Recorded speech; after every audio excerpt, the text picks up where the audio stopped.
দা মৰি গ'ল, আমাৰ মাজত নাই, গুচি গ'ল জুবিন দা। জ্বলাব লাগে, 3 দিনত তিলনি পাতিব লাগে, 10 দিনত দহা পাতিব লাগে। ইয়াতে হ'ব জানো যথেষ্ট? নহয় কেতিয়াও। ইমানতে আদায় হ'ব লাগে বুলি কোনোবাই ভাবিছে নেকি? নাই ভবা ন? দোষীক শাস্তি দিব লাগে, ইনভেষ্টিগেশ্যন হ'ব লাগে, ভাবিছেনে ৰাইজে? চ' ভিডিঅ'টো চাব শেষলৈকে। নমস্কাৰ গাইজ, মই তিলক পায়েং। সকলোকে মোৰ ভিডিঅ'ৰ মাজলৈ আপোনালোকক স্বাগতম জনাইছোঁ। ভিডিঅ'টো স্কিপ নকৰিব। গাইজ, বহুতো নতুন নতুন ৰহস্য ওলাই গৈ আছে বৰ্তমান, কিন্তু বৰ্তমানলৈকে ইনভেষ্টিগেশ্যন বোলা মানে বস্তুটো নামটো ইনভেষ্টিগেশ্যন, কিন্তু এতিয়ালৈকে বৰ্তমানলৈকে ইনভেষ্টিগেশ্যন হৈছে বুলি দেখা নাই বা হোৱা নাই। কি মানে নিউজ চেনেলে ইনভেষ্টিগেশ্যন কৰিছেনে নাই পুলিচ প্ৰশাসনে ইনভেষ্টিগেশ্যন কৰিছে, মই বুজি পোৱা নাই। নিউজ চেনেলে ইনভেষ্টিগেশ্যন কৰিছে নে পুলিচ প্ৰশাসনে ইনভেষ্টিগেশ্যন কৰিছে? যাৰ নাম শ্যাম কানু, নামটোহে শ্যাম কানু, কিন্তু তেখেত শ্যাম কানুৰ নিচিনা নহয়। তেওঁ এজন মদাহী হয় আৰু দালাল হয়। চ' গাইজ, এজন আছে শেখৰ, এজন আছে শ্যাম কানু, এজন আছে মেনেজাৰ সিদ্ধাৰ্থ শৰ্মা। আপোনালোকে মন কৰিছেনে এহঁত তিনিজনৰ যে কথাবিলাক এটাৰো যে মিল নাই? মন কৰিছেনে আপোনালোকে?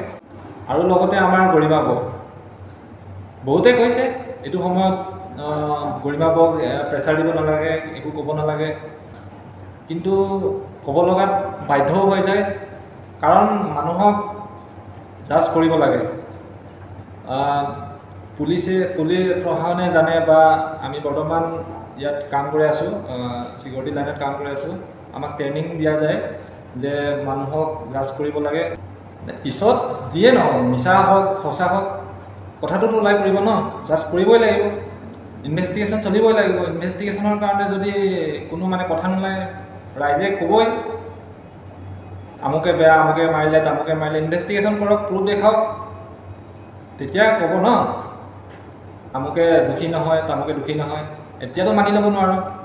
গৰিমা বাক এইকাৰণে ক'বলগীয়া হৈছে, গৰিমা বৌক, যে গৰিমা বৌয়ে জুবিন দা অসমলৈ আহি নোপোৱাৰ আগতেই বৌয়ে মানে জুবিন দাৰ একাউণ্টৰ পৰা, ইনষ্টা একাউণ্টৰ পৰা লাইভ আহিছিল। সেইটো সময়ত লাইভ অহা টাইম বুলি মই নাভাবোঁ একচুৱেলি, কাৰণ সেইটো সময়ত কোনোবা নিউজ চেনেলেও যদি কাৰোবাক সোধে কিবা এটা জুবিন দাৰ বিষয়ে, কাৰোৱে মুখৰ পৰা মাত ওলাবলৈ মানে হেৰি নহয়, সেইটো সময়ত মাত নোলায় মানে, সেইটো সময়ত কাৰো মানে দুখত। চ' লাইভ আহিবলৈ কেনেকৈ পালে গৰিমা বৌয়ে, বা কেনেকৈ আহিব পাৰিলে, তাকো জুবিন দাৰ আইডিৰ পৰা, ইনষ্টাগ্ৰাম আইডিৰ পৰা। চ' সেইটোৱে কিবাকিবি মানে ভাবিবলৈ মানে হেৰি হৈ যায় মানে দেই, ভাবিবলৈ পৰে মানে কথাবিলাক। কোৱা নাই যে গৰিমা বৌৰ তাত কিবা আছে বা হেৰি আছে, কিন্তু ভাবিব লগা হৈ যায় মানে, ভাবে ৰাইজে, কাৰণ জুবিন দা কোন আছিলে চবেই জানে ন। ইয়াতে মানে পইণ্ট কিছুমান আছে, মই কৈছোঁ পইণ্টবিলাক। ফাৰ্ষ্ট পইণ্ট হৈছে জুবিন দাক নৰ্থ ইষ্ট ফেষ্টিভেললৈ কোনে মাতিছিলে। সেইটো পইণ্ট সেইটো কাৰণে পইণ্টটো সোধা হৈছে যে শ্যাম কানু মহন্তই কৈছে যে আমি মতা নাই, নিজে আহিছে, ভাইকক ফুৰাব আনিছে, আমুক তামুক সেইবিলাক গাইছে। কোনোবা অসম সংস্থাই কোনোবাই মাতিছে বুলি কৈছে। আৰু ছেকেণ্ডটো হৈছে সিদ্ধাৰ্থ শৰ্মা। তেওঁ অসমলৈ কিয় নাহিলে জুবিন দাৰ লগত? তেওঁ এজন মেনেজাৰ আছিল, আৰু তেওঁৰ দায়িত্ব আছিল যে জুবিন দাক, কাৰণ লৈ গৈছে, তেওঁৰ দায়িত্বত গৈছে জুবিন দাক, তেওঁৰ সম্পূৰ্ণ দায়িত্ব আছে। তেওঁ কিয় লৈ গ'ল, কিন্তু ঘূৰি আহোঁতে কেলৈ নাহিলে জুবিন দাৰ লগত? কিবা ৰহস্য তাত সোমাই আছে নিশ্চয়।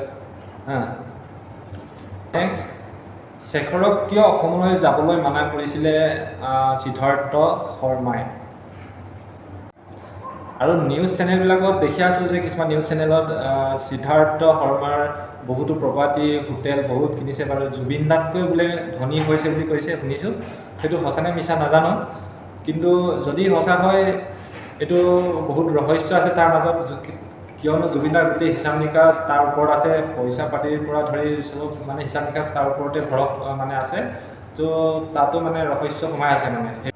আৰু এটা কথা আছে, আমাৰ অসমৰ মাননীয় হিমন্ত বিশ্ব শৰ্মা ছাৰ মামাই দিল্লীত কাৰ লগত মিটিং পাতিছিলে, মানে জুবিন দাৰ লগততো তেখেত মানে ঘূৰি নাহিলে, মিটিং আছে বুলি। তেখেত কাৰ লগত মিটিং পাতিছিলে দিল্লীত, শ্যামকানু মহন্তৰ লগত মিটিং পাতিছিলে নে সিদ্ধাৰ্থ শৰ্মাৰ লগত মিটিং পাতিছিলে নে শেখৰৰ লগত মিটিং পাতিছিলে, সেইটো ৰহস্য মাজত সোমাই আছে। চ' এইবিলাক ক্লিয়াৰ হ'ব লাগে। আৰু নেক্সট, মোবাইল ফোনবিলাক কোনটো টাইমত কাৰ লগত কেনেকৈ কথা পাতিছিলে, হস্পিটেলৰ লগত 108ৰ লগত কানেকশ্যন কেনেকৈ হৈছিলে, কি হৈছিলে, সেইবিলাক ইনভেষ্টিগেশ্যন বৰ্তমানলৈকে হোৱা নাই যেন পাইছোঁ। মানে বৰ্তমানলৈকে একো খবৰ হোৱা নাই। মুঠতে যিমান পাৰে সোনকালে মানে জুবিনদাৰ শেষ মানে হেৰিটো আদায় হ'ব লাগে, সেইটোৱে বিচাৰি আছে। ইনভেষ্টিগেশ্যনটো হোৱা নাই মানে বৰ্তমানলৈকে।